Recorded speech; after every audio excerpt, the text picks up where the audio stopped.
అనుకున్నాం వాళ్ళ గెలిచినాక తర్వాత సినిమాలు చేస్తాడొచ్చు, మళ్ళీ సేమ్ అట్లనే ఆయన ఎవరెవరో ఏమన్నారో వాళ్ళందరినీ టార్గెట్ చేస్తాడు అనుకున్నా. అని అసెంబ్లీ అంతా కూల్గా మాట్లాడడం, బయట కూల్గా మాట్లాడడం, ఇంత చేంజ్ ఏందో మాకే అసలు అర్థమైతలేదు. అది ఏంటంటే చంద్రబాబు నాయుడు చేసిన పెద్ద పదవిలు అదొక బాధ్యతతో తీసుకున్నారు.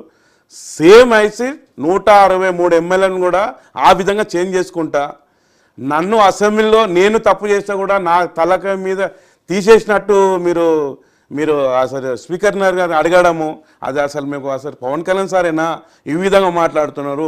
ఆ పోస్టర్ మీద చూడు ఎలా ఉన్నాడు.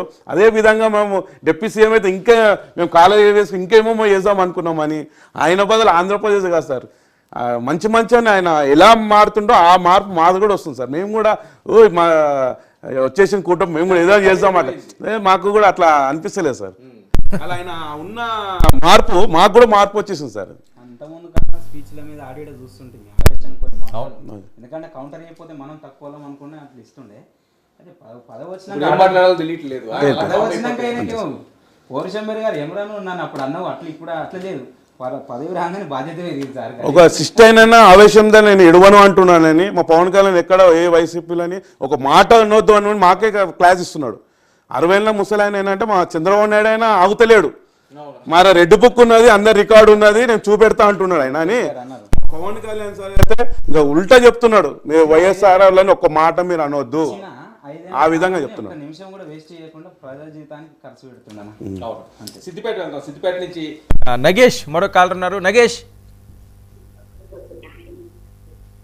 నగేష్ గారు, దయచేసి మీరు టీవీ చూడొద్దు, టీవీ మ్యూట్లో పెట్టుకుని మీరు మాట్లాడితే రైట్ కట్ అయిపోయింది. ఓకే ప్రవీణ్, మీకు ఎలా అనిపిస్తుంది ఆ డిఫరెన్స్ ఏంటి? అంత కామ్ అయిపోయారు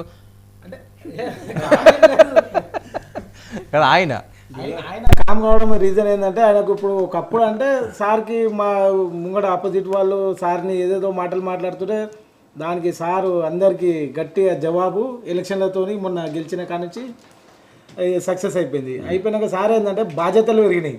ఇప్పుడు వాళ్ళ మీద రివెంజ్ కోసం కాదు, ఇప్పుడు ఆంధ్రప్రదేశ్ని ఎట్లా డెవలప్ చేయాలి, ఏం చేద్దాం, ఇంకా డెవలప్ చేయాలని చెప్పి ఆ